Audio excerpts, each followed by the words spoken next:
Hey everybody, how's it going on your Sunday afternoon? This is Mischievous Heathen. This is Heretical Weekends number 51, along with my partner in crime, Run Gabba Guy. Run, how you Howdy. doing, Gabby? We're I'm back. fine. I'm well. We took a bit of Yeah. hiatus for a while and kind of did our thing. We had some, I think, shit we got to take care of. I think Gabba Guy is just basically pickleball, but but a lot of stuff has happened, more stuff than we could ever possibly touch in one hangout. But something in particular that struck a chord with us is the hangout this week between Skylar Fiction and Matt Bell. And I let Skylar Fiction know we were having this hangout about this. So he said he was looking forward to listening to it.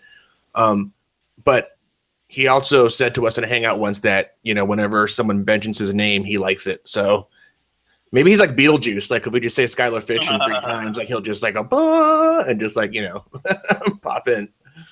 So you actually contacted me on this one. What was it about this particular hangout that struck a chord with you, Gabby? Well, I really just thought that Matt Bell did so bad and was so obviously uncomfortable and was grasping at straws trying to preserve his doctrinal ideas that the Old Testament law was not immoral, and it was bizarre. He was particularly bad. and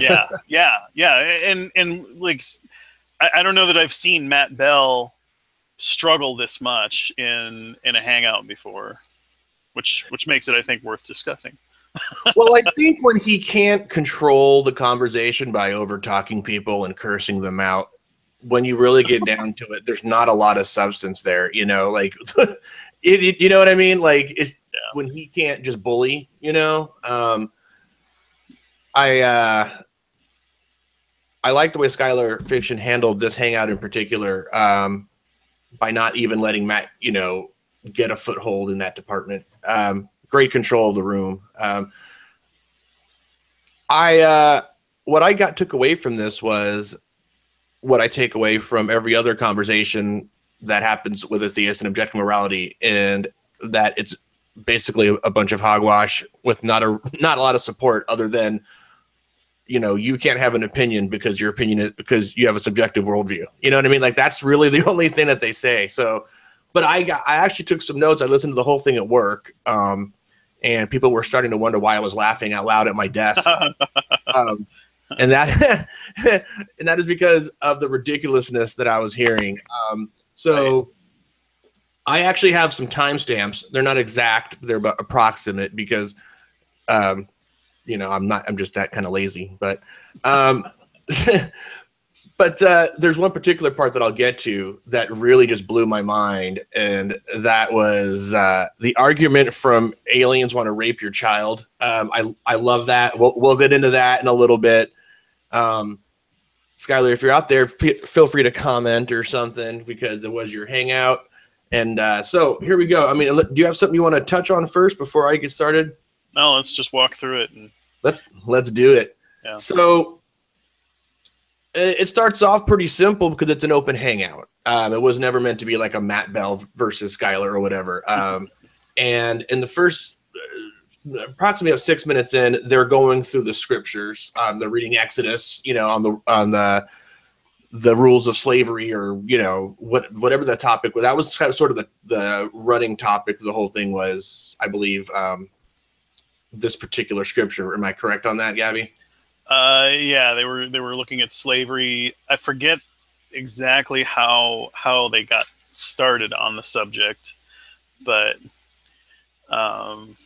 yeah, I don't know either. I know that Matt Bell took it into an objective versus subjective morality, kind of thing. But originally, it started as the sex slavery kind of thing, where go in there and take this dude as your wife and, kill everybody. And what I mean? And you can you can marry him, but you can't resell him because, and all that stuff. So approximately 25 minutes in, Matt Bell joins, right? Somewhere around there. And he attempted to start with the, well, what's wrong with slavery? You know, that whole thing, right? So he starts questioning Skylar, you know, and it's pretty typical strategy, if you want to call it that, by theists, you know, where they go, well, you know, well, your morality is subjective, so what's wrong with slavery, right? Because the other guy can, you know, think it's okay, so you have no foundation or, you know, whatever, you know, justification for saying that. It's subjective. Yeah. Well, and the other thing, I think Matt Bell probably is familiar enough with Skylar to know that Skylar, at least, has publicly stated that he is a moral relativist. Does not believe that there's anything more than kind of subjective morality, and you know, I mean, in a way, I think he at least is somewhat consistent with his position in that he, you know, he doesn't.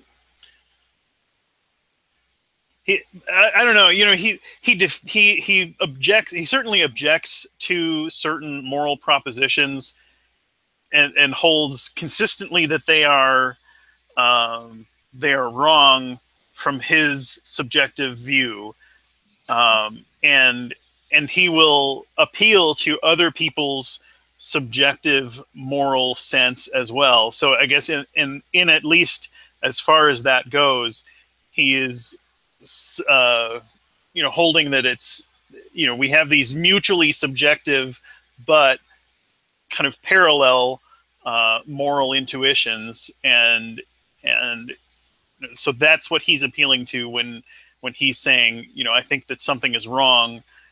He's meaning subjectively wrong. And you know, personally, I think that there's a defensible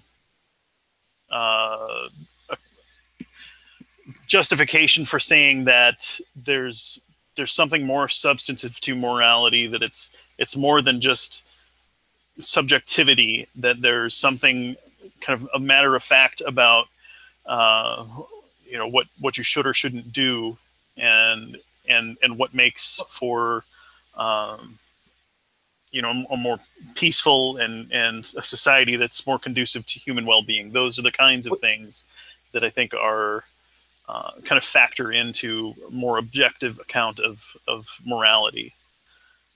You know, it's funny. I have the same complaint that I always do when it comes to theists talking about this stuff, and that is they play loose and fast with the terms, and I don't even know.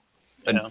I mean, honestly, you know, when someone says having a subjective morality doesn't necessarily mean you're relativist, does it, per se? I mean, I always thought they were kind of two separate things in a sense, but well, yeah, I mean, the meanings are slightly similar, different, but they're not the same. They're not identical, no.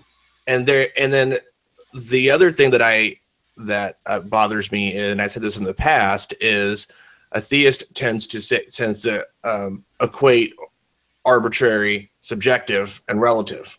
Yeah. You know, and those are not, they're not the same, right? Especially arbitrary and subjective. This whole idea that you go, well, you think this, but you can't say anything about the Nazis because actually they thought they were right, blah blah blah blah blah. Right. You know, and it doesn't really. It doesn't really. Go ahead. I would say no. It doesn't really do anything to show that there is an objective morality. You know what I mean? The only thing that points out is that people have different moralities, and you know what I mean, which is the point. You know what I'm saying? So it's like you're not someone that goes that route doesn't really enforce or doesn't really support their own position of an objective morality. But right, yeah, and then you know the other term that they often will toss about and kind of equate is when you talk about objective, then they want to say absolute. Yes. Well, what are we talking about there? And how do you know, they want to, as soon as you say objective, they want to say absolute, and I don't know. You know, I don't know what that means. Yeah, exactly. What is like, I mean, often I hear they go, well, It's true. Objective, to my understanding, means mind independent. Yeah, yeah. Right. It's true, independent of. Well, there's not. There's something factually true about it, that it's not dependent on our subjective experience. That there's something. Correct. Yeah. But that is different than absolute. Right. Which I hear people say is true for all places and all times. Yeah. In all ways, or something along those lines, right? Yeah. Yeah, and to me, the best kind of analogy is like mathematics. That there's something objectively true about 2 + 2 = 4. Is that absolutely true? Well, no. I would say that there are mathematical systems where you have different ways of calculating things, and I'm not a mathematician, but I know that there are other systems that are based not in 10. We have a decimal type system, and so there are other systems where you might get different results with the same types of equations, Right. and Yeah, but depending yes. on it's kind of like math and and logic and stuff. It depends on the system that you're using. I understand what you're saying. Right. I agree. I agree with you, Abby. Yeah, it just like if we had evolved differently, there might be different moral truths about the way that one should function, and if we had kind of more of a colony mindset like bees or ants or something, you could have very different moral constructs and norms governing society that were objectively true given that type of evolution in things. But we are social species. We are conscious and rational beings, and therefore and also that we've evolved a sense of self and value in self. Therefore, these things follow from that, as far as governing our behavior in a social context. Can you imagine if we were like bees, and we would having arguments? You know how creationists or intelligent designers will say, "I ain't no primate. I ain't no monkey." It would be just, "I ain't no bee." It would just be something else, Sorry, I'm amusing myself. Gabby, just feel free to just laugh. So they went back and forth with that for a little bit. And so I'm just going along my notes here. Matt tries to use the whole subjective. It means essentially objective is useless, line of thinking. He continues with the slavery theme. Okay, so he's going on with the slavery thing. He says, if you, meaning Skylar, think it's wrong and someone else thinks slavery is right, then they are entitled to their opinion as well, and none of it matters. Right. And so that's it. He does that because he knows Skylar embraces a subjective moral ideology, but it's a non sequitur to say none of it matters. You know what I mean? It doesn't mean none of it matters. It's a basic misunderstanding of how humanity, cultures, traditions, social norms, morals, ethics, and how they evolve over time. You know what I mean? Sure. But I don't expect someone, that like Matt to see it that way. I expect him to call me a fucking asshole and, just like yell at me. Yeah.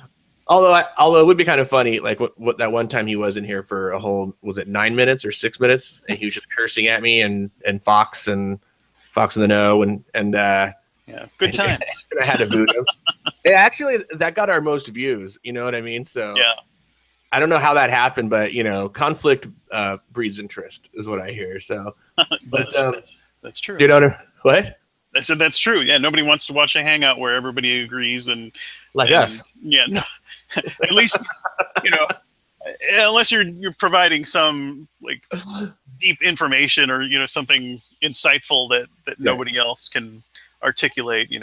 I can sit and watch an Ozzy hangout where nobody disagrees with him, but I think it actually provides more interest when there is somebody that sits as counterpoint to Ozzy, and the more thoughtful and insightful that person that disagrees with the insightful person and the person with knowledge, the better as well. I think it's because if anybody, I like I said, I like Ozzy a lot, and what do I always say about Ozzy, Gabby? He's the smartest guy. Smartest guy you can't listen to. Right, and I think what would happen is somebody would give an opinion or an opposing or a question, and then he would talk for 37 minutes, and then I would be like, but he's Canadian, he can't help it. So about 28 minutes in, where am I at? 28 minutes in, right? Let's jump ahead a little bit.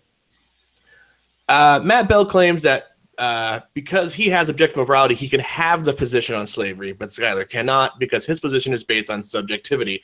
And they continue to go back and forth on slavery for a long time, probably for 15 minutes or so. Matt states that, and I quote, we have a Bible progressive revelation of God through human individuals and how they perceive their God to be. What we find is a particular state of development with respect to God. What are your thoughts on that? Yeah, well, I mean, that's a certain kind of theological take on the Bible. I don't know. I guess I didn't necessarily pick up that this was Matt's position, but it doesn't really surprise me. But what he's saying is that, like, the Old Testament law was, and if I'm understanding him right, the Old Testament law is something that was better than the kind of social norms that the Israelites had, and that the other kind of inhabitants of Canaan had at the time, and that through this kind of improvement of their situation, Yahweh was able to kind of build a bridge toward even better morality and eventually the New Testament. And so, things got incrementally better, and this was a stepping stone. But that essentially the Old Testament law wasn't perfect. Right. Well, he spent a lot of time basically telling Skylar that you don't understand the culture. And can I just say one thing? Like, and this is going to seem kind of off topic and kind of cheap or whatever, but to me personally, Matt Bell, he has like the most annoying voice ever, except for maybe G-Man. Like the way he speaks, like his cadence, like not necessarily his accent, but he speaks so ridiculously slow, and it's like he overpronunciates things. And so I just find it grates on me to listen to him for a long period of time. No, I mean, and I'm not even like, I would say that about anybody. It's like that's Matt Bell and he's a douchebag, but I'm saying, like, he's like, you dude, the coach, and it's like, shut the fuck up. I just want to tell him to shut up. Shut the fuck up. You know what I mean? Like, he's so annoying. But anyway, I just had to get that out. It's the arrogance that he projects that makes him hard to listen to. I can deal with the accent and the cadence and things, but it's the fact that he is so just obnoxious and full of himself, right? And treats everybody else like they are just dirt beneath his feet. Right, but I think he kind of, when he gets on, he kind of does the G-Man thing, like he gets on and I think he's kind of a prick in real life. I don't think you can fake that much, prickness. Oh yeah, I would say that he is who he is here. But I don't know if he's necessarily getting like a cheeseburger somewhere, or where he's gonna start cursing out the dude at the burger joint because the guy, you know what I mean? Yeah, well, yeah. What are you doing? I asked for extra pickles. Sorry. Okay, so that wasn't so good. I know. I can't do a Matt Bell voice, man. I can't do it. I can only do Arcane Logos. Oh, by the way, fuck Arcane Logos. But I can't. I could only do arcane logos because like I can't do a Scottish accent. It's just, but that's what I hear. Like it just fucking, it's like nails on a chalkboard for me. I mean, it was only through the fact that Skylar didn't let him take control of the conversation that it was listenable, you know. But so I heard that whole progressive Bible revelation thing, and I think it's just a fancy way of saying, you know, kind of what he went into later on in the discussion was basically Skylar didn't understand the way the culture was back then, and so this, you know, for whatever reason, God made it that way. And so I don't know. I don't know how. I mean, that's basically what they went on for the next until about the 40-minute mark, and this is my favorite part. I gotta say, whoever's listening. Skylar, Matt, whoever, Fox, whatever. But at about 40 minutes in, Matt starts in with his ridiculous hypothetical about raping children, raping a child to save humanity. And this was, quite frankly, the part that had me laughing at work because this was such a pathetic and desperate attempt to try to pigeonhole Skylar into saying he'd rape a kid. You know what I mean? Like, and even Skylar at one point goes, "Dude, what's your deal with rape, man? Like, why are you so obsessed with like rape? You know?" And I'm gonna paraphrase like what he went through, and then we can break it down. But he starts by saying, I'm and I kind of skipped a little bit ahead, so or around when he was doing this, I may have missed some things. But at one point, he started off by saying like, if somebody was to force you to rape your kid or something along those lines, right? And would you do? I don't know if it was like a gunpoint or one of those things, or whatever. Right. And Skylar's like, "Hey, dude, I'm not gonna rape. I'm not gonna rape my kid, or I'm not gonna rape a kid, or whatever." And then it goes, well, if it's to save humanity, you know, like there's aliens, right? Like, hey, what about this? And it's like there's aliens, and they're and to save all humanity, you got to rape a kid. And then Skylar's like, "Dude, I ain't raping a kid, man." Like, and he goes, "Well, so you're saying you're going to let all humanity die and that's your choice?" And Skylar, rightly so, goes, "Well, that's not my choice. They're kind of forcing me into this position." Right.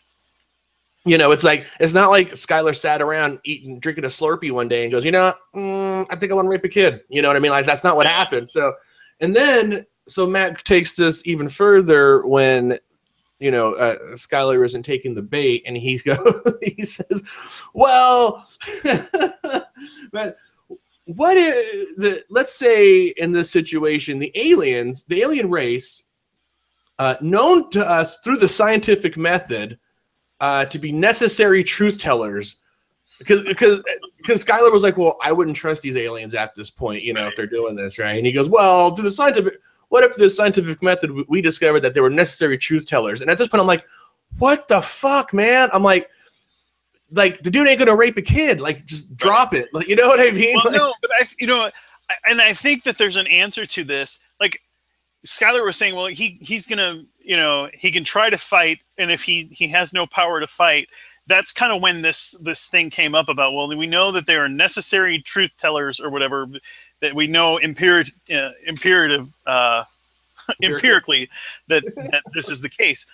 How did we find that out? You know, did we subdue the aliens at some point and study them and study their brains, or, you know, whatever? And if we could subdue them in order to study them, why could we not attempt to fight them? It's a fucking ridiculous. The whole. It's like back when I was in high school and I was discussing this sort of thing with other Christians, and they go, "Well, you know, you don't believe that a God exists," and I was like, "Nah." And they go, "Well, what if God came down and told you he exists? Then would you believe?" Well, given that hypothetical, sure. "Oh, okay, then. So I'm right." What?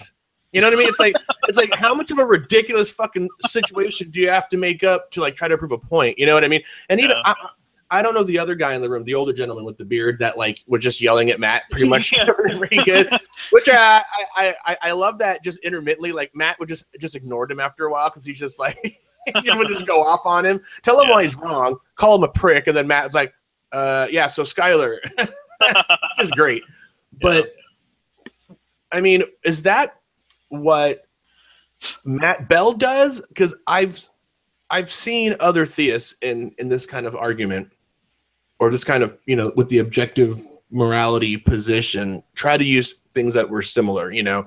Right. they try to get you in this sort of catch-22 question where, you know, in a hangout 3 weeks from now, Matt Bell can come in and say, well, I have you saying that you would rape your kid. You know what I mean? or Matt Bell said that he would, though. You know, I just don't understand that. In what situation does raping another person, you know, save the lives? You have these hypotheticals. Does that happen? And if you have somebody, you know, that is demanding that you rape someone so that they don't do something even worse, can you take their word for it? Well, that's when he introduces this absurd thing about their empirically verified truth tellers. Come on. They have a certificate that says, yeah, I'm a truth teller. Right. Yeah. So until that happens, you know, I'm sticking with my decision not to rape people, even if someone insists. As soon as you're able to empirically verify that there's an alien group that is empirically verified truth tellers, yeah, I'll wait on that choice until it comes. It's kind of funny because the only people, the only large group of people or large entities that are obsessed with baby rape are Christians, as far as I can tell, or these Christians on G+. Because it would be really weird if aliens came down and they were like, we're here for the baby rape. Any volunteers? Right. You know what I mean? Like why would they do that? Like, yeah, why would that even be a thing? Like, yeah. You know, it reminds me of the scene from The Dark Knight where the Joker has the two groups on the boats. Right, yeah. And, you know, they each kind of have this detonation switch. He tells them that, you know, if the one group pushes the button, that the other group will get blown up. And so, you know, and one of the boats is like filled with, I think, convicted killers or something like that, and the other is going to the prison. Yeah, yeah. Well, and you know, but to me, you know, they never. It's kind of an odd situation in the movie, and I don't know how realistic it would be. But nobody pushes the button, and right. You know, but could you take his word for it? You know, wouldn't it be just like this kind of evil person who put you in this situation to, you know, you don't know what that switch goes to. Is it going to detonate my own family? Is it going to, you know, blow me up? You know, can I take the word of somebody who is trying to get me to do an evil act? I don't think that I can ever take the word of somebody that's putting me in that, and I'm not going to besmirch my own character and moral fortitude. I don't know. Is that a word? Does that make sense? Yeah, it sounds like some Google Plus made up shit to me. Sure. I'm not going to, you know, chance that this person who's doing horrible things is going to follow through and you know, I'm not going to take him at his word. Right. So not that it matters, but is it a boy or girl baby? I'm just curious. If gay baby rape is just maybe a little more difficult. I don't know. That's a great question. Great question. See, I'm just thinking. I mean, if you're gonna rape, you go straight for the pooter no matter what. So I'm just kidding. It's a joke. I'm kidding. Leave me alone. Trey warned me about hanging out with you. Trey Jadlow warned me.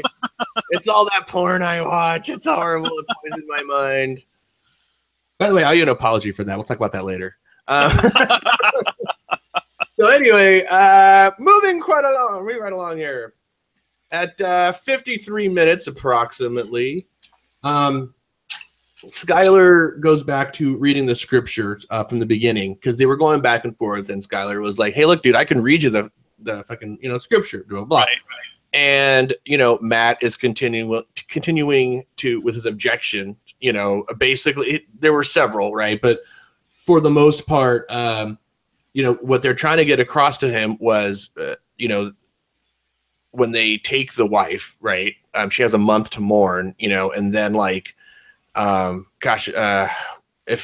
does it say? Like he can something about compulsion. Like she was married by compulsion, so he can't force her to do. You know what I mean? Like one of those things. Yeah.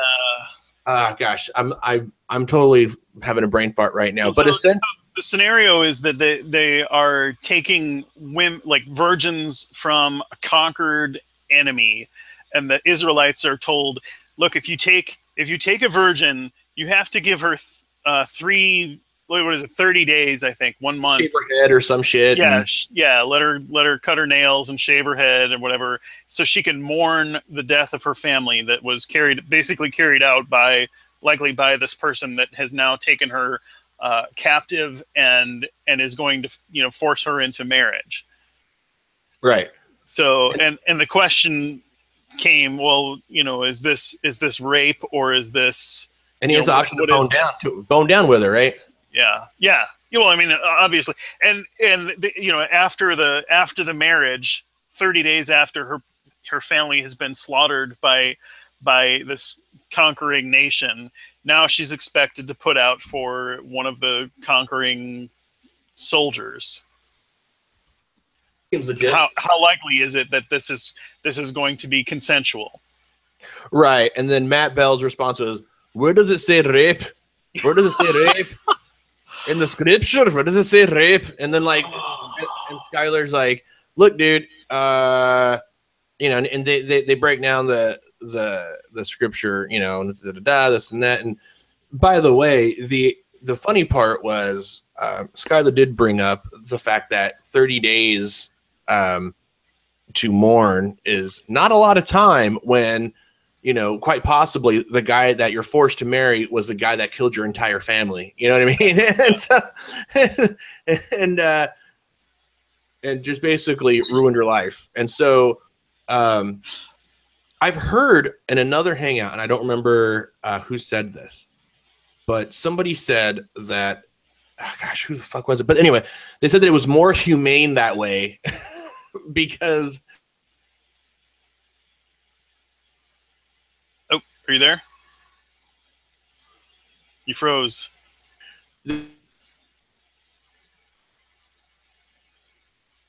I did? Yeah. For a second.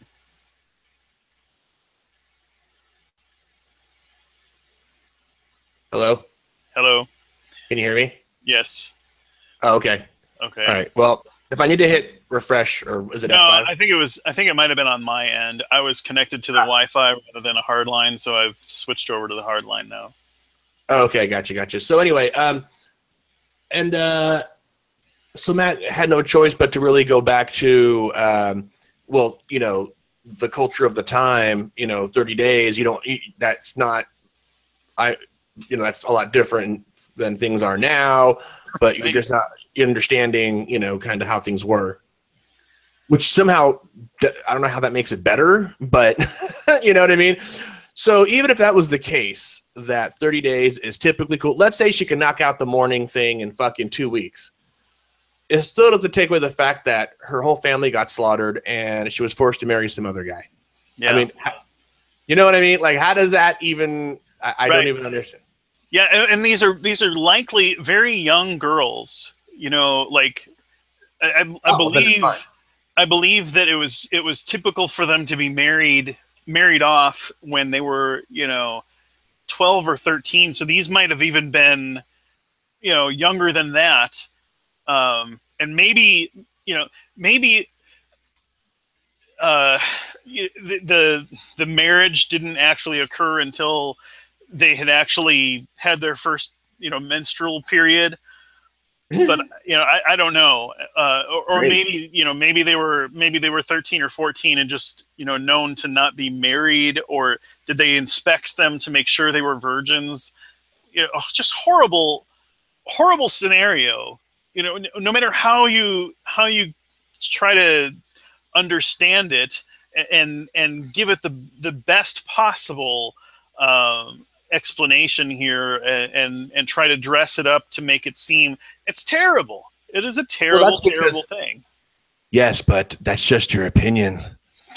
Yeah, guy. It means nothing. So I got the scripture in front of me. Actually, Skylar just sent it to me. He's at work, fanboying out to this awesome hangout that we're doing right now. and rocking back and forth to the soothing sounds of my voice. It says, when you go out to war against your enemies and the Lord your God gives them into your hand and you take them captive, and you see among the captives a beautiful woman, and you desire to take her to be your wife, and you bring her home to your house, she shall shave her head and pare her nails, and she shall take off the clothes in which she was captured, and shall remain in your house, and lament her father and her mother for a full month. After that you may go into her and be her husband, and she shall be your wife. But if you no longer delight in her, you shall let her go where she wants, but you shall not sell her for money, nor shall you treat her as a slave, since you have humiliated her. Which, I mean, the quotes are slightly different. This is English Standard Version. But it's kind of funny because one of the things Skylar pointed out was, after, this is after that you may go into her and be her husband, and she shall be your wife. Yeah. Matt Bell's response is, well, where's the rape in that? And, Skylar's like, bro, do you not know how fucking, this culture worked back then? You know what I mean? I mean, isn't that the point? Kind of, you got to be married and you get to bone down.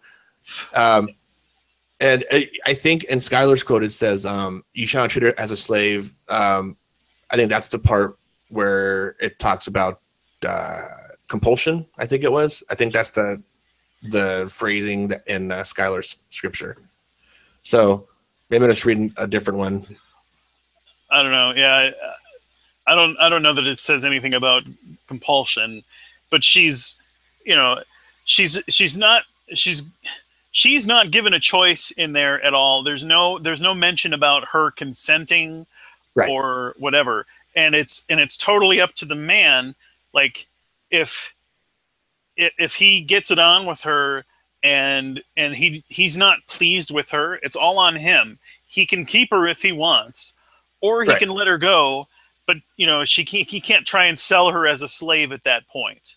He can't put her on Craigslist. Yeah, but what is a foreign girl who's had sex? She's not a virgin. He's going to let her go off into society, and then what's going to become of her? Where's she going to go? Right. She has no rights. She's probably she can't remarry. Right. So he can't sell her as a slave. She's probably going to either become a prostitute or a beggar or a slave herself, just to survive, just so she can get by. What are the other options for her? So it doesn't say. But it doesn't say rape, Gabby. It doesn't say rape. But it doesn't say it specifically. It also doesn't say consent. Yeah, right. And this is I made a comment out on that video right at a minute or an hour and five minutes, right around there, because this was kind of, all of this was leading up to this point, everything we've discussed so far, and they hung out on that topic, and Matt starts to suggest at this point that, because Skylar is saying, well, if this happened to a woman today, you think that she would readily consent to sexual relations with the person that slaughtered her family, or the person from the group that even if it wasn't this specific guy right, that went in and killed her family. He's one of that group, one of the conquering peoples.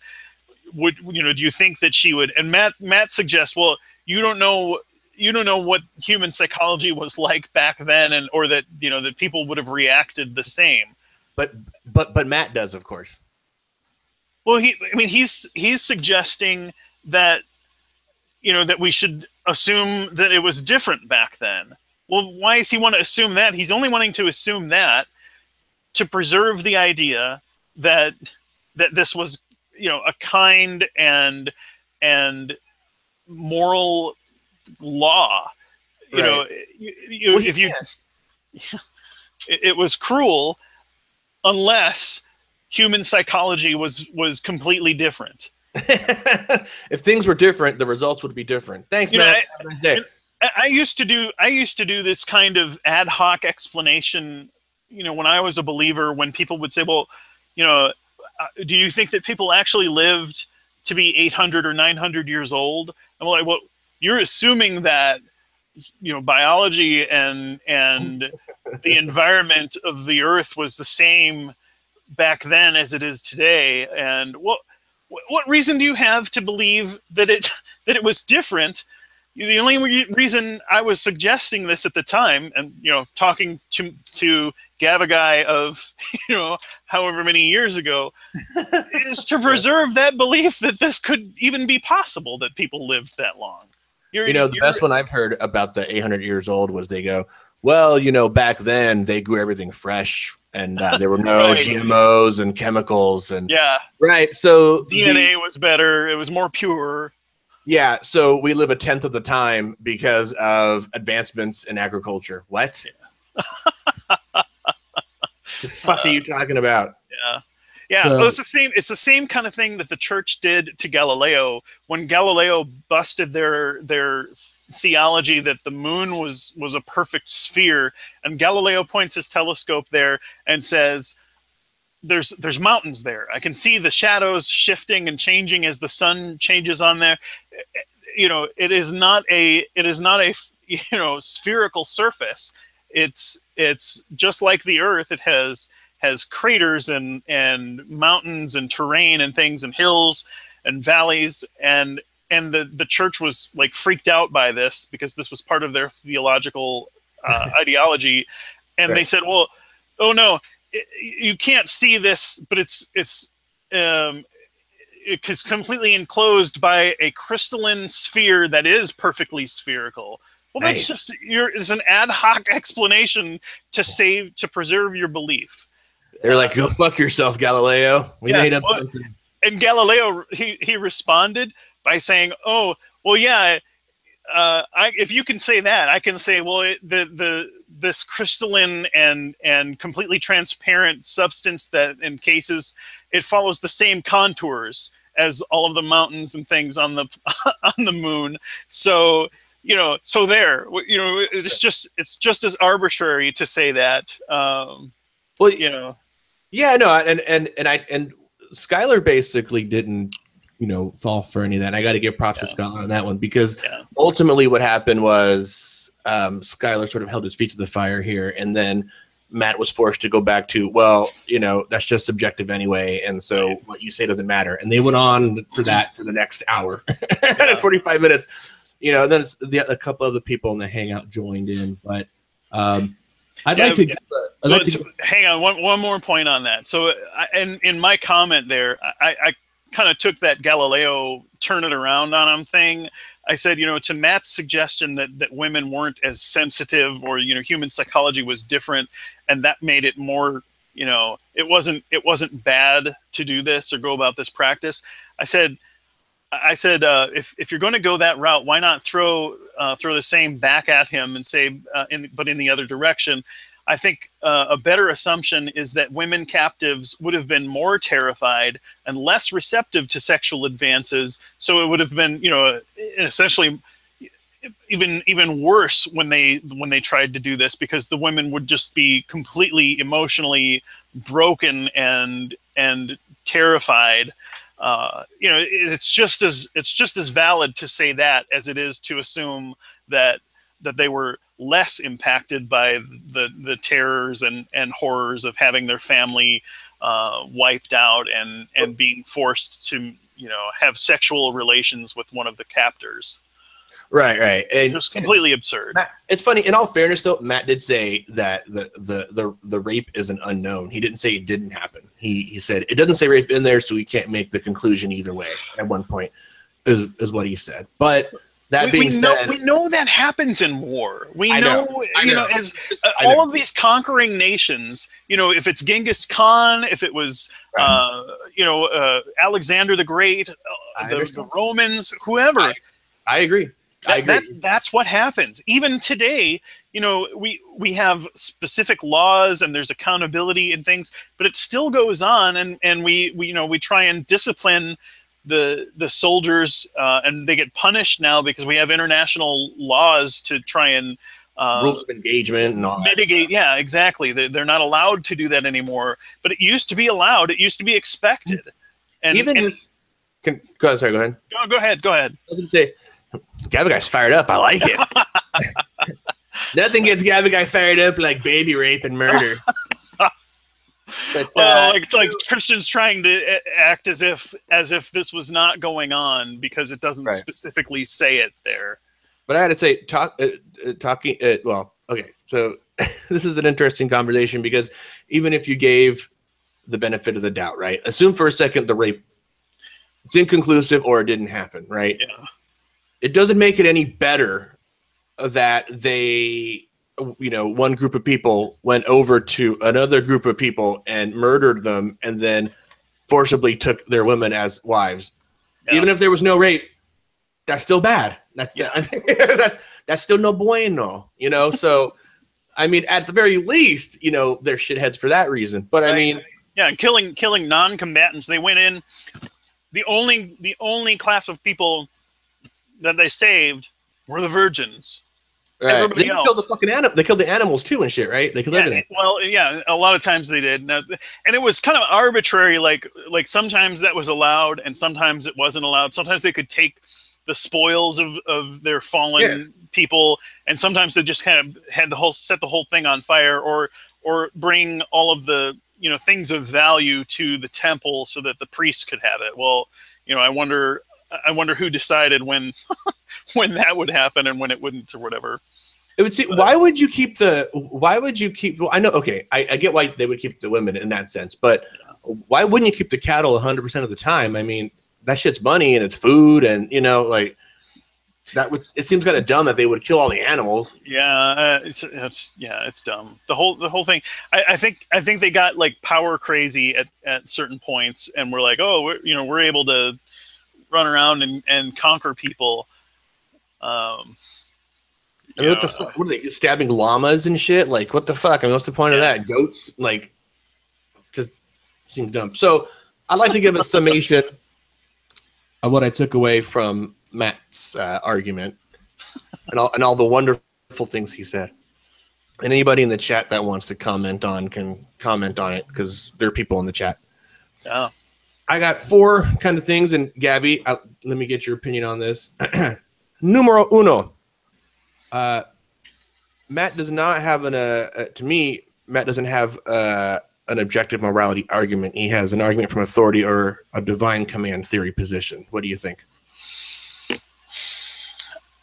I don't know. I haven't heard him articulate, but he seems to think that he has an objective foundation for morality. I don't know whether he thinks that it is divine command theory or... I said or, because what he says is, I have an objective a justification because it comes from God, which is that's not necessary. You know what I mean? Like, it's not necessarily divine command theory by that. There's some theory like that says, well, God is what good is, like that's his nature, and I being that he's so fond of William Lane Craig, I think that's William Lane Craig's position, that it is the nature, and good is to Yahweh as DNA is to us. It's like that makes up the fiber of his being.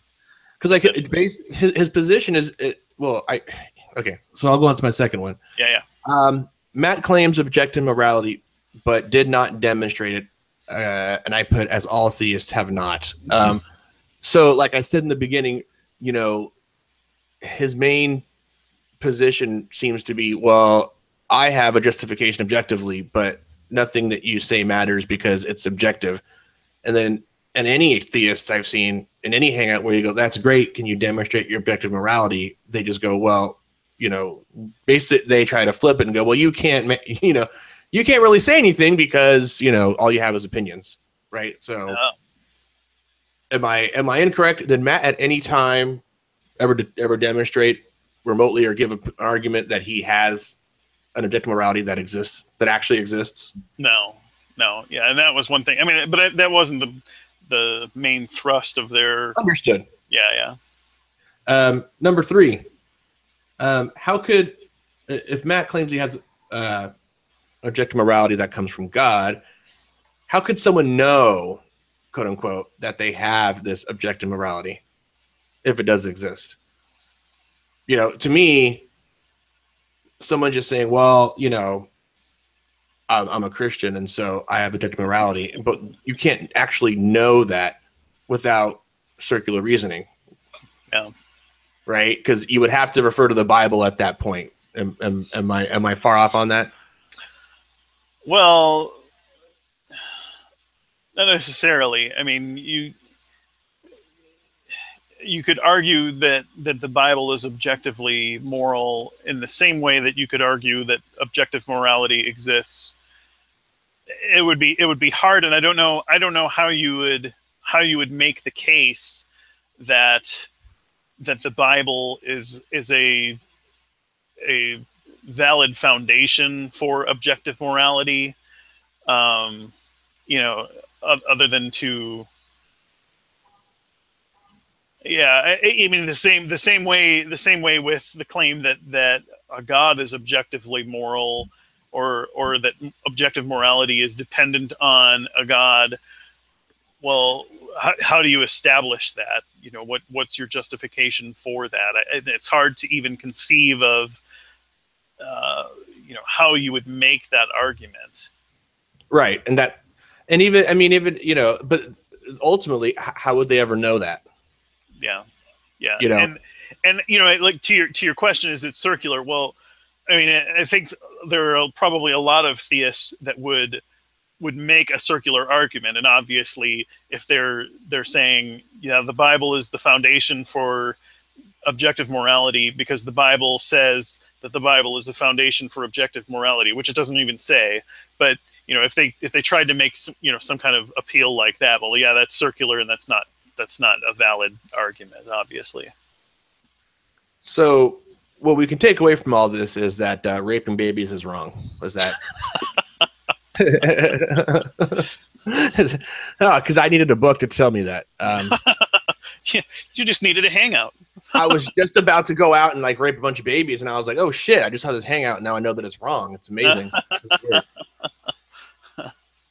So yeah, that was, I mean, basically my take. I think I've pretty much gone through everything. I gone through all my notes. I, really, Matt Bell looked pretty horrible this time. Like, he can get into the word salad a bit in other hangouts, and I've seen him sound better.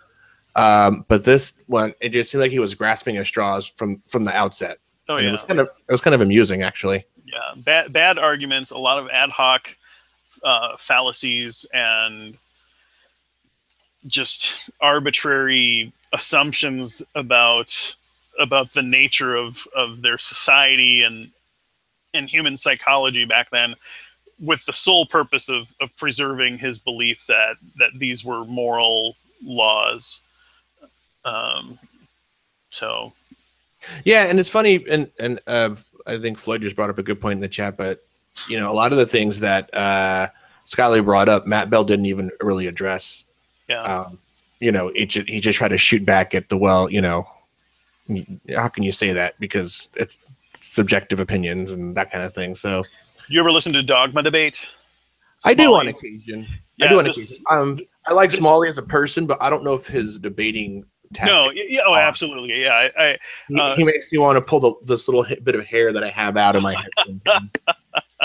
But this week's episode touched on a lot of the same topics. Smalley's guest was Prager, Dennis Prager, guy that's like the founder of PragerU, that internet kind of conservative think tank group that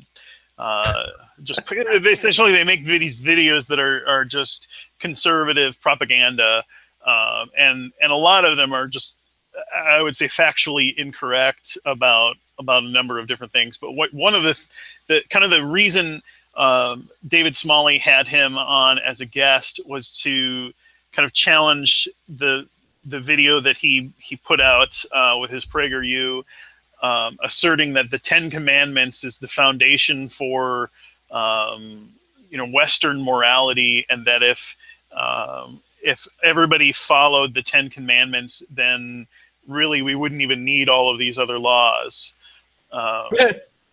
So, but they even brought up that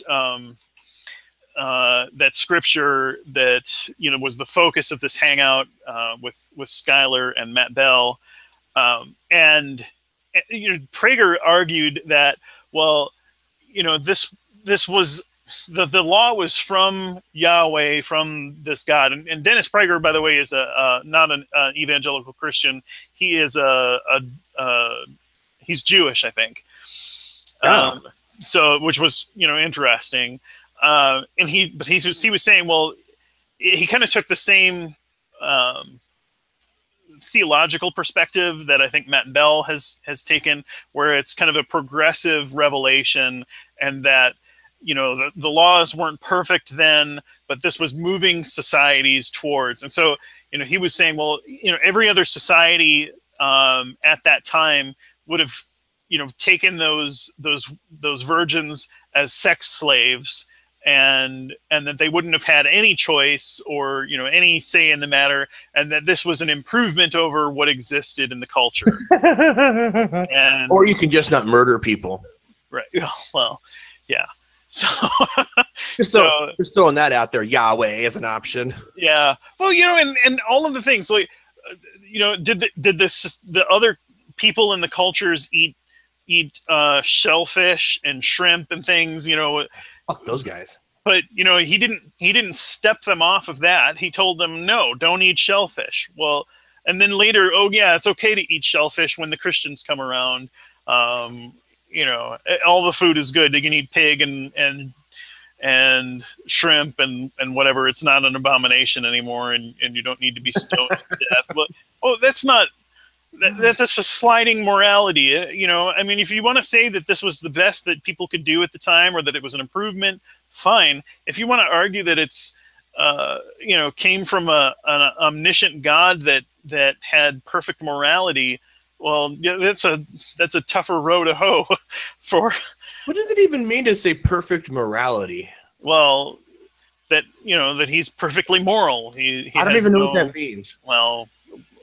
How does that? I can't even conceptualize what that even means.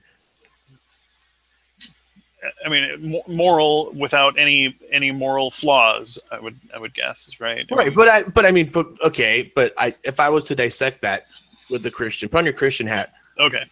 So, what does that mean? Because morals, as I understand them, if you're going to go a real basic definition, is the ability to tell right from wrong. Yes. Right. Okay. Yes. But right or wrong based on what is the question? Based on absolute morality. But that doesn't make. What does that Come on, heathen. God, what the hell does that even mean? Oh. Yeah. Okay. So I win. No, that's right. You win. I'm sorry. Hangout over.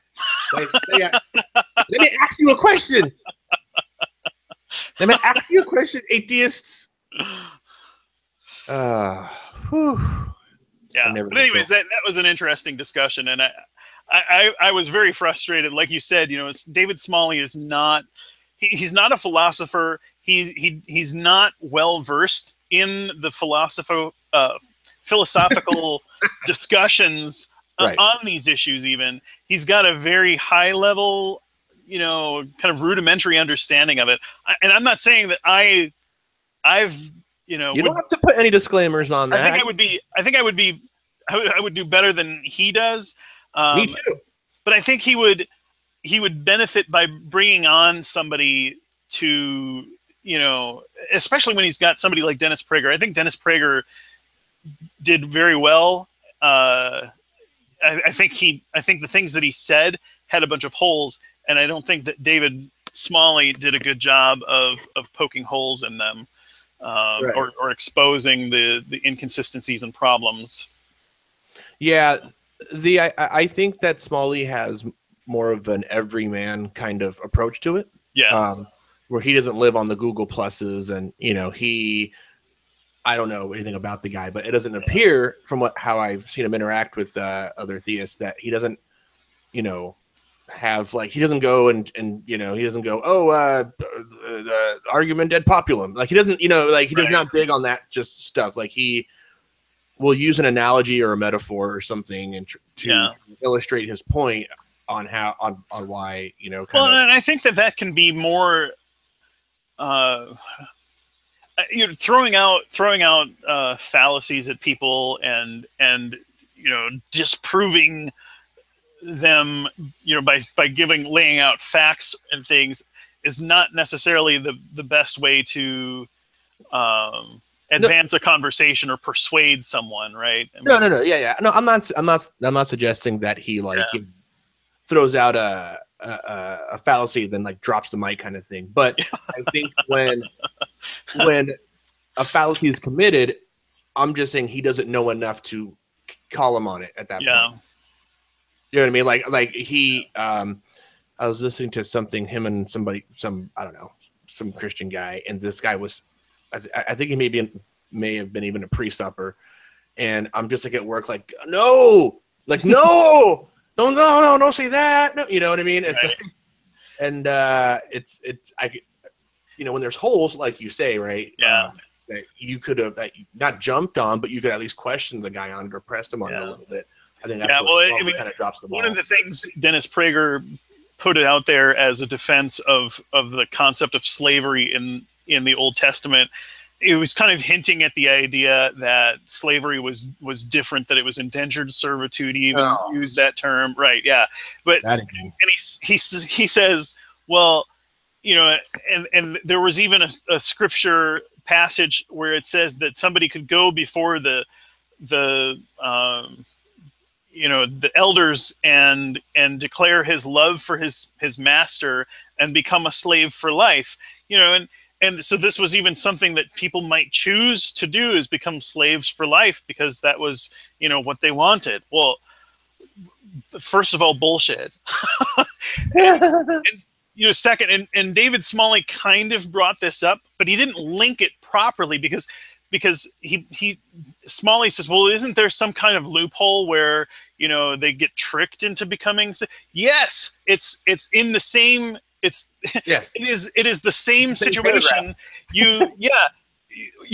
What the deal is, the reason that it brings up this idea of becoming a slave for life is the scenario where you have a male slave, and male slaves were according to the law released after 6 years of slavery, no matter what.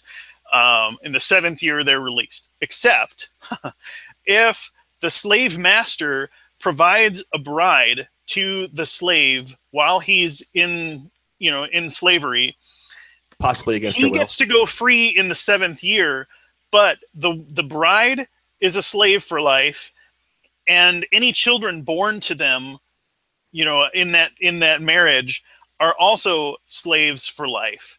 Right. So he has the choice of either leaving his family behind or becoming a slave for life. So, yeah, there's a reason why somebody might choose to become a slave for life, because you don't want to be a dick and leave your family, your wife and babies in slavery for life while you go run off and be free. Yeah, but it also doesn't address the idea that the slave master gave the male slave a wife. It doesn't say anything about if the female slave wants to be married to this other dude. Yeah, well, there's nothing in the Old Testament, period, about what the woman wants. It's like when you like you lend somebody something, you know what I mean? Like, hey, you could borrow my Bluetooth speaker, and if it's like or whatever. There's no consideration for the woman's position on that, which is pretty typical, I might add. But yeah, because women were property. Women were property in the Old Testament. And it's funny, I think at one point, it wasn't in this Matt Bell hangout. It was in Skylar's other hangout with Chris Boyer. I think that's the guy's name, where once we got to this point, I think Chris dropped into the mysterious ways. Oh, nice. Yeah. Like, who are we to understand the God, the infinite and eternal can tell. What a cop-out. What if somebody said Hitler is the the moral genius of humanity, and I don't understand everything he does, and some of it seems bad, but I'm just going to close my eyes and pretend it's good because I like Hitler. That doesn't count because he's not Yahweh. Well, yeah. You have to be Yahweh. That's the right, or the people who say that they are hearing from a god in the Old Testament, right? We have to take their word for it, that they're hearing from this being, right. Even though if Hitler said Yahweh told him to do that, and that became part of their canon of sacred text, well, okay, now we have to accept that Hitler's actions were morally valid because we don't get it, but Yahweh told it. You know, So we're told. Kim Jong Il said that he didn't take any, or they said he didn't take any poops. That was one of his things because he golfed a perfect 18 holes. He had 18 hole ones, and there was a big list of things that he did. And if you go to North Korea and you ask a bunch of people, they may agree to that. Like, oh yeah, sure, because because people buy into shit, and. Yeah. Well, or they're in that case, they're too afraid to say otherwise, right? That also could be true. Yeah. So, but that's pretty much all I got to say on this particular thing. Do you have anything else to say to close out this portion to move on to your striking news? Yeah, that's all I've got on that. All right, so we're going to shift gears a little bit, and Gabagai is going to take the reins. He had an interesting familial conversation. Yeah.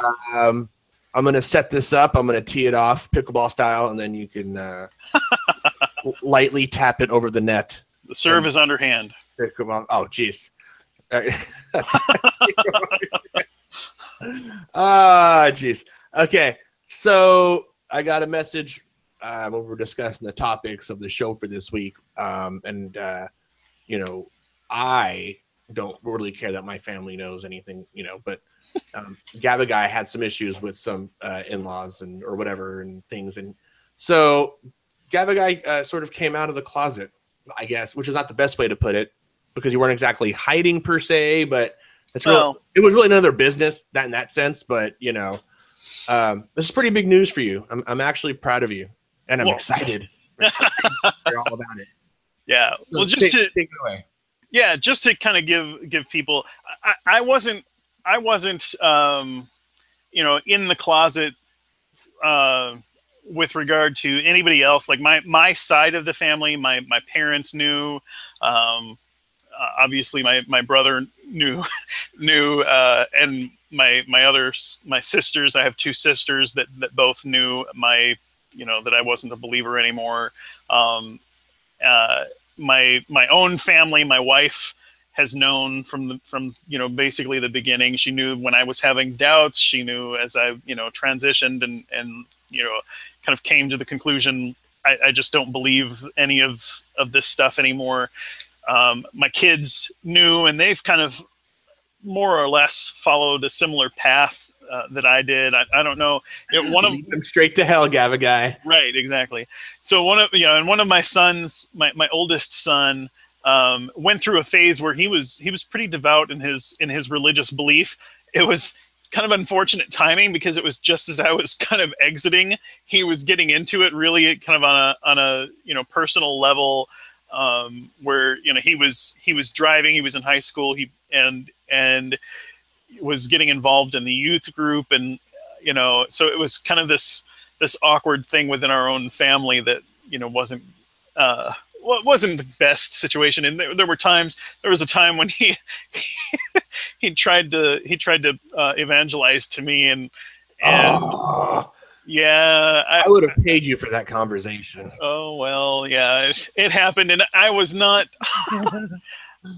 I don't know. I hope that if it happened today that I would have handled it differently. I wasn't like mean to him, but in the end he was kind of crying and going, you're what did he say? You're making me doubt my faith. And I was like, good. So wow. I wasn't. Yeah, I would have handled it differently, in retrospect. I didn't mean to make him feel bad about it. I probably would have, if it happened today, I would have probably, well, I don't agree with it. You can look into it on your own and just keep an open mind, blah, blah, blah. But think of all the views we could have got if we would have played that on the air. Yeah, that would be great. Son, we're going to humiliate you now. Luckily, who you are.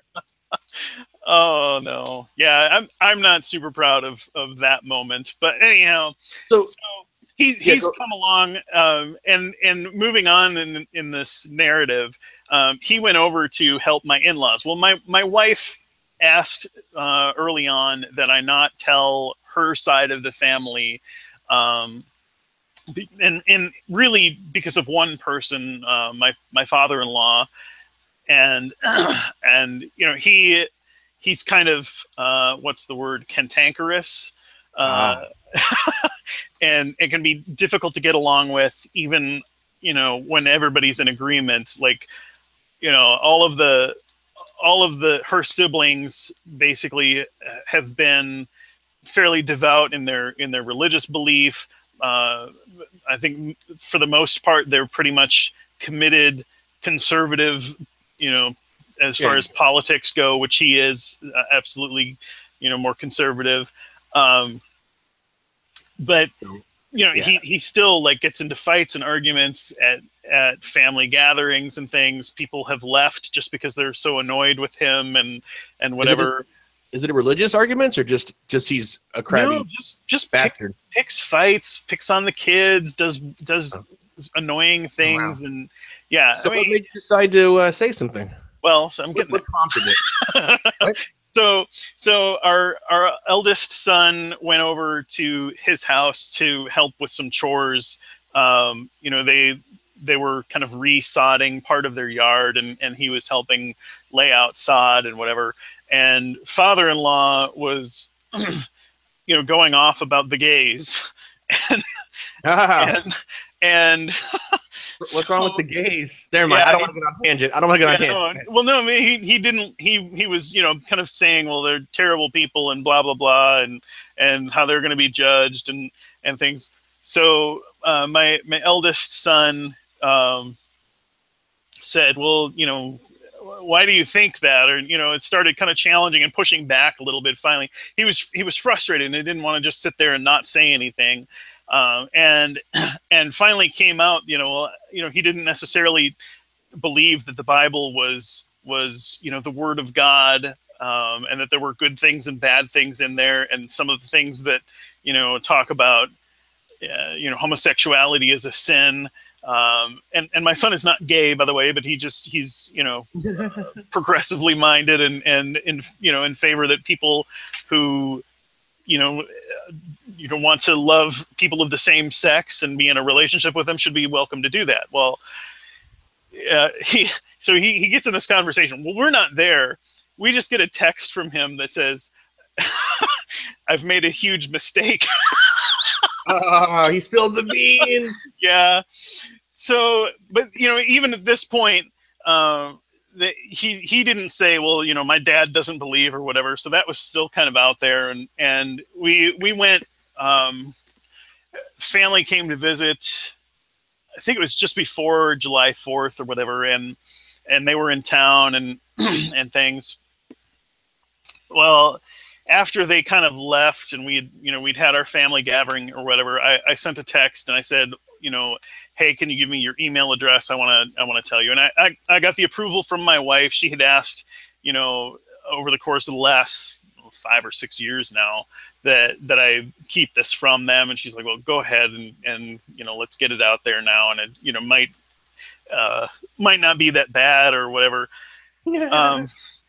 So I sent him an email. I should have had the email up, but it basically said, well, you know who I am, and, you know, as a person, you know, I care about you guys.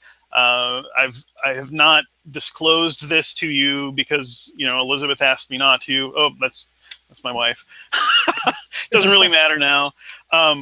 But her last name is Run. Yeah. So,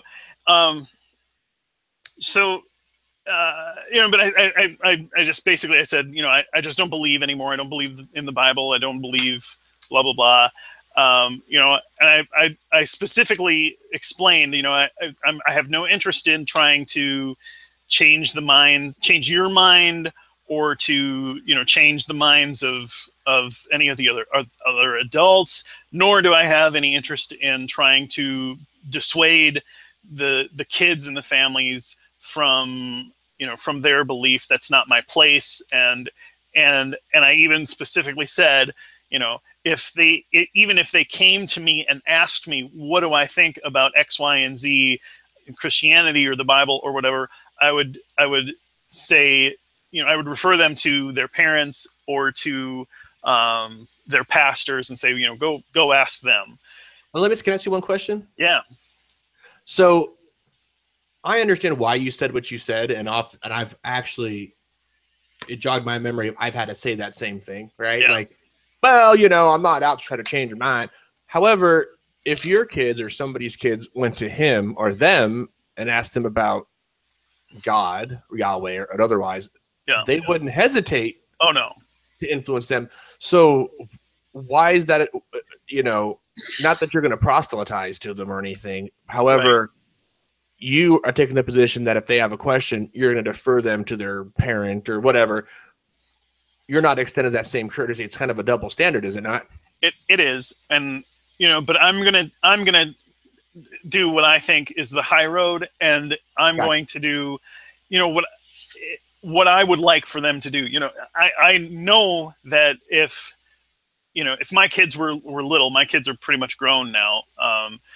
But if they were little, and they went over to their house, they would get preached the gospel. They would, be talked to, blah, blah, blah, in spite of the fact that that's not what we believe. But I would prefer that they not, and and if the kids were really little, I think we would probably not give them the exposure to that, knowing, or at least not without us being there to supervise. We wouldn't, send them off to, stay with grandma and grandpa in particular. Now, with the other aunts and uncles and cousins and things, this kind of stuff never comes up. And, they're not, 24/7, looking up the next scripture that they're going to use for their Sunday school class. He teaches Sunday school. He has everybody gather around like in the evening before people like leave to go back home or whatever, and has a Bible study, and it's always like super awkward, and he's super manipulative too. Like he'll sit there and read a verse that he thinks is pointed, and if somebody has an argument with him about something, he'll read a verse that's like, listen to your elders, don't question them, or something along those lines. And then if you say, well, did you choose this because of our discussion earlier? Oh, well, no, if that's what you got out of it, that's the Holy Spirit, causing you conviction or whatever. Just completely dishonest and Wow. and really manipulative in that way. He uses religion like a weapon all the time, and it's distasteful even to people who are devoutly religious and believers within that family.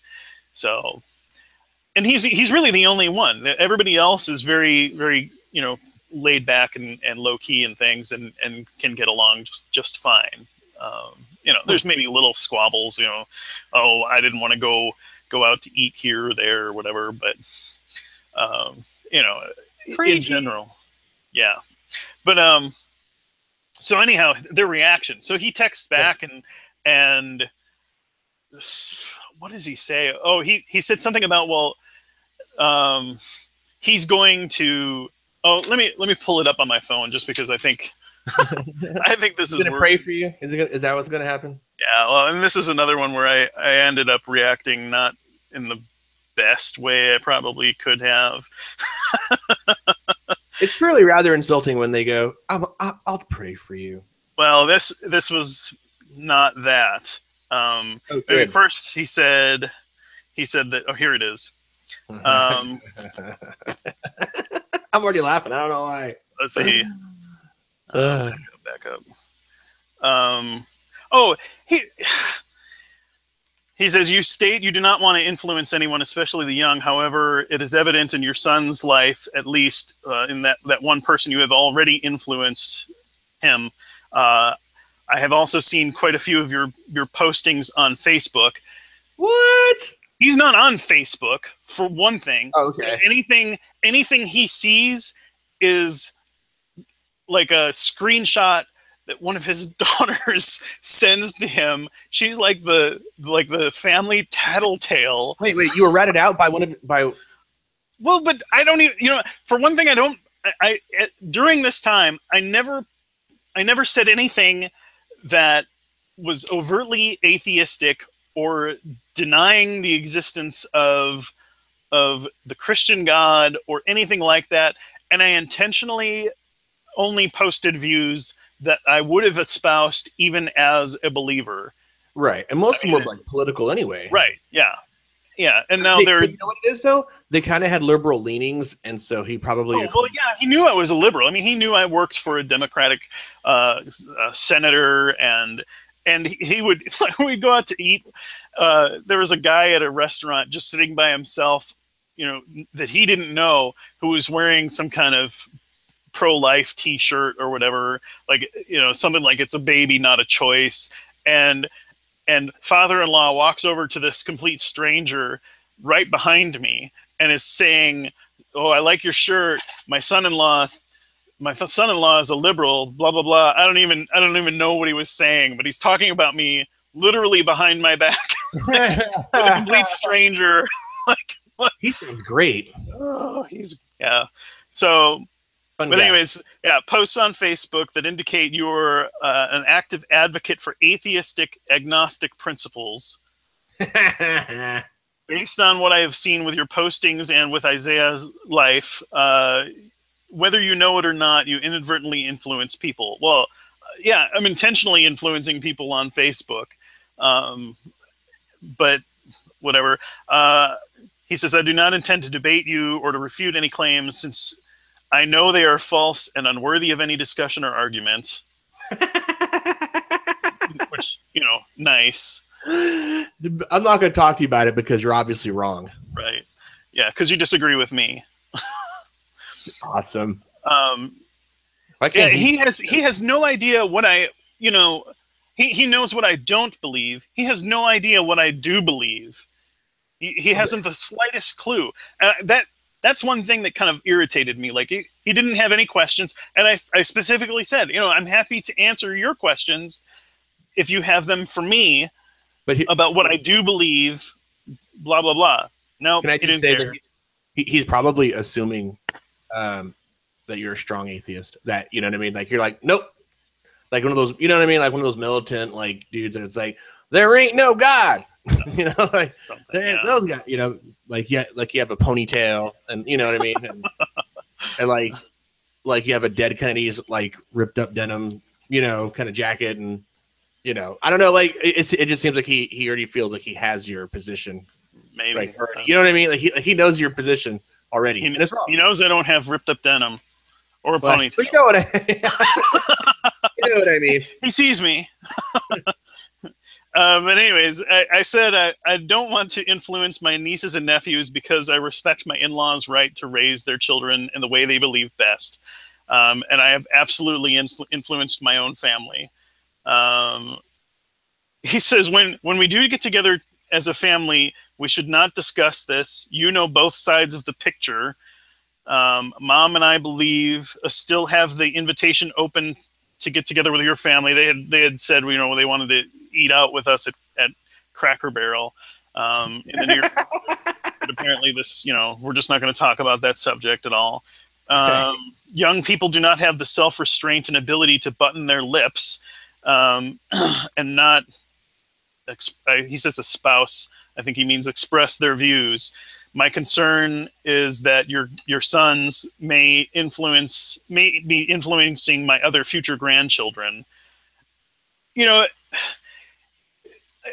My oldest son never would have said anything if he wasn't having to sit there, listen to a lecture, and the other grandkids don't sit around, talking about the gospel, talking about, what sins they think are the worst sins or blah, blah, blah. It's not going to come up, and the kids aren't going to discuss it because that's not what the kids discuss when they get together. You know, Right. they discuss what video games they like, or what TV shows they like, or what music they like, or what, you know, 100 other things that That sounds like a conversation I would have with one of my friends. yeah. But anyways, I'm a kid. so Yeah, it just you know, I gotta say that it is kind of irritating to. Like I said, I understand why you did what you did, and I yeah, understand why, you know, the whole thing. I get it, but it is irritating from my standpoint in that he's sitting there laying out all these things that you cannot do that he's right, doing, and yeah, it's just kind of bullshit. I mean, and I know that you have to sort of keep, you know, it's their in-laws. I mean, they're gonna, you know, yeah. they're gonna be around for a while, so, and you can't piss off your wife and the whole thing, and I get it, but it just seems like a really shitty kind of mindset he has. I mean, it's one thing to believe, just go, hey, look, you know, like I raise my kids as Christians, but I don't run around, disparaging homosexuals, and I don't preach the gospel. But if he's doing that, I mean, I'm not making an appeal to hypocrisy here, but I'm saying, like, you think he would have, if he's asking you for that courtesy, I guess, or I don't know if it's a courtesy or a demand, right? Is it a friendly demand, or is it more of like a courtesy? Like, hey, you know, I just don't want, you know, I want to raise my kids this way, and don't want and you to influence them, you know, in a non-Christian way, while at the same time not understanding why it's wrong for him to do it. Like, I don't care that he does it. I'm just saying he doesn't understand that his position is that your position is wrong, and it sounds like negative. You know what I mean? Like, he doesn't think highly of atheists, I would imagine. Yeah. You know what I'm saying? It's like you're a communist. You know, it's like, I don't. Yeah. So I don't know. Yeah. But this is one last thing that he said, and then a response from me. As far as I'm concerned, this is him writing. It is my right and duty as a follower of Jesus and someone that owes his life to Jesus to let every other parent in our family understand the danger. What danger? Of atheism? The danger of what? Of atheism? Yeah. Oh. What? What does that mean? Does that mean he's going to? It's his duty to let people know that you're a non-believer? That I'm a non-believer, and that there's a danger to their children in exposing them to me and our family, essentially. It's like Megan's Law, except for like atheists. Yeah. That is fucking horrible, man. I'm sorry. Right. Yeah, well. So how did your wife react to that?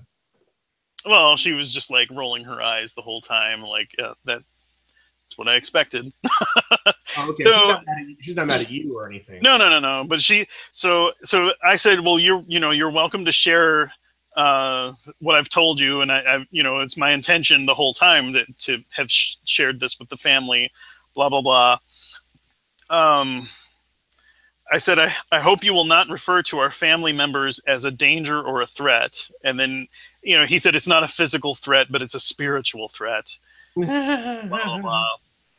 And yeah, so and I responded to him after that, and I said, I put it in terms that I shouldn't have said it. I said, am I more powerful than your deity? That I can, I'm able to, steal away the salvation from the children. Just come on. If you're that afraid of my words, what is it that you were actually about here? Is this? I just think it's completely hypocritical and silly.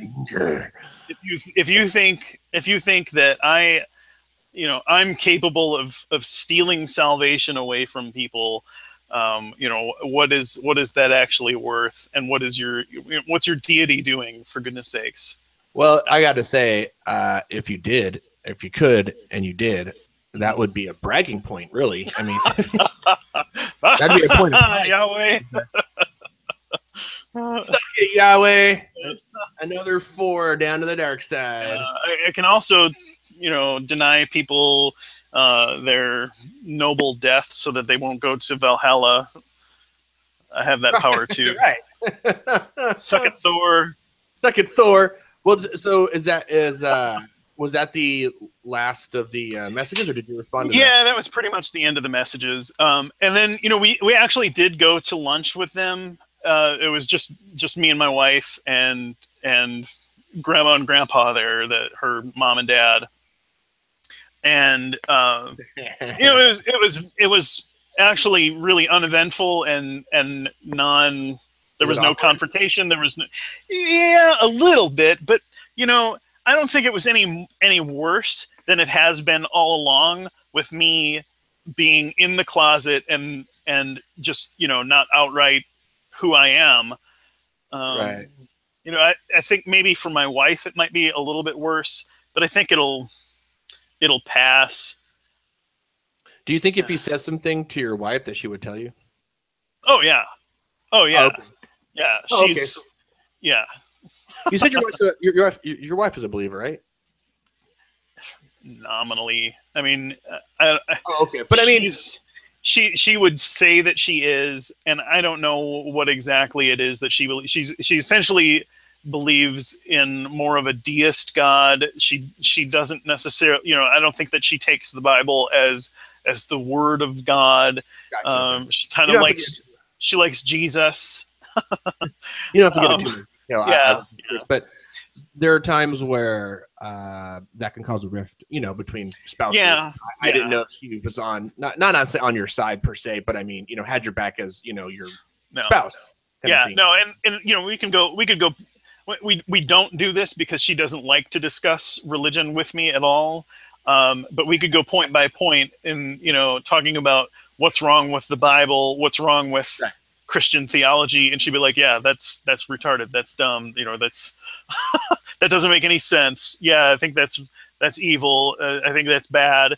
She's totally, for gay rights, for same-sex marriage. She probably was before I was. Does she want to do a hangout? No, I'm kidding. No, she doesn't. Does your father-in-law want to do a hangout? Oh, look, I'm bannered. No, he doesn't. How awesome would that be?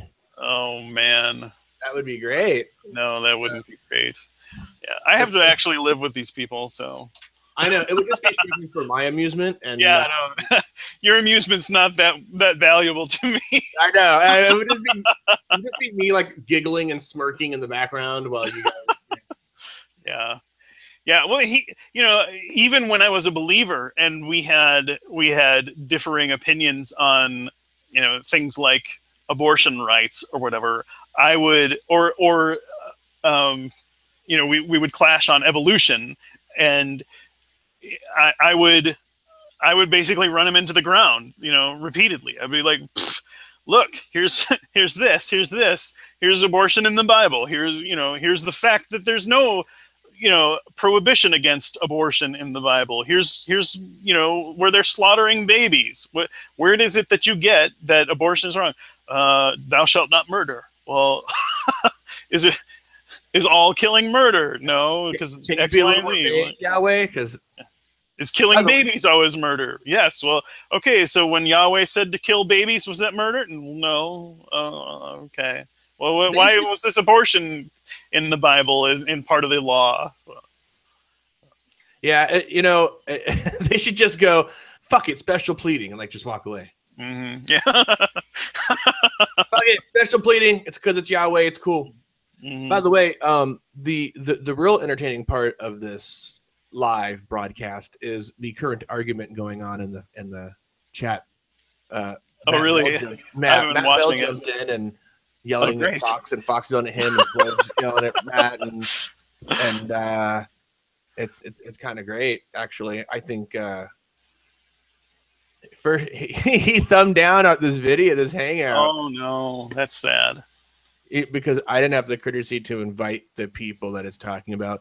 No, I didn't invite Skylar either. Actually, I asked him to watch it. I didn't invite you, Matt, because the last time you were on here, you lasted a whole 6 or 9 minutes, and then I had to boot you because your wrinkled old ass wouldn't shut up and have a normal conversation. And you really don't have any arguments, and you are a piss poor debater, and your accent's really, or your voice is really annoying, not your accent, and you're looking at your face makes me want to throw up into my mouth a little bit. So Wow. That's 4 good reasons why you're not in this hangout. Anyway, so I don't feel that way, Matt Bell. I love you. Well, you know, the thing is that I'm not one for personal insults, but no, it's funny. Fox of the know. I like how Matt derides people for only using one philosopher when he's been seeking at the teat of one philosopher, William Lane Craig, for years. He's like, you keep hiding, mischievous heathen, behind the safety of your own hangout about people. I don't know if hiding is the right word. Gabba Guy and I have a hangout every couple of weeks generally. And it's just between him and I and Turtle 2080. And if we choose to have a guest, we plan that out ahead of time. You're just not important enough to have as a guest if that's what you're worried about. So, yeah. Yeah. All right. That guy, that guy Matt has he has a superiority complex for some reason, and I don't know why he thinks he's so great, but I don't know. I mean, I don't get it personally, but I did think it's funny at the end of the hangout, Skylar made a crack at Matt being divorced, which is kind of funny because no one really goes there with Matt, you know what I mean? But yeah, can you imagine if it's like pass the salt, honey, and he's like, "What do you mean, pass the salt, you fucking asshole?" He's like just like yelling, he's just like mad all the time. Like the more mad he gets, the more wrinkly he gets, you know. So anyway, well, I think that just about wraps it up because I can pretty much I can pretty much listen to I can pretty much read the instant message chat thing for that's entertaining. I don't know if you have it open, but it is pretty. I know nobody that's listening to this will be able to read it, but it's kind of hilarious because Matt is so like disliked that his presence just angers people around him, and it's kind of like his shtick. You know, you ever heard the term shtick? Yeah. Yeah. It's kind of like his shtick, and I don't know if part of it thinks that I think he just gets off on, you know, riling people up. You know what I mean? Yeah. So, and the accusations of him being a plagiarizer are just going nuts right now, and it's funny that nobody is even taking him seriously at this point. So, anyway, I'm pretty much tapped for this hangout. You got anything else? Nope. Those were the things that came. Those were the things. Discuss.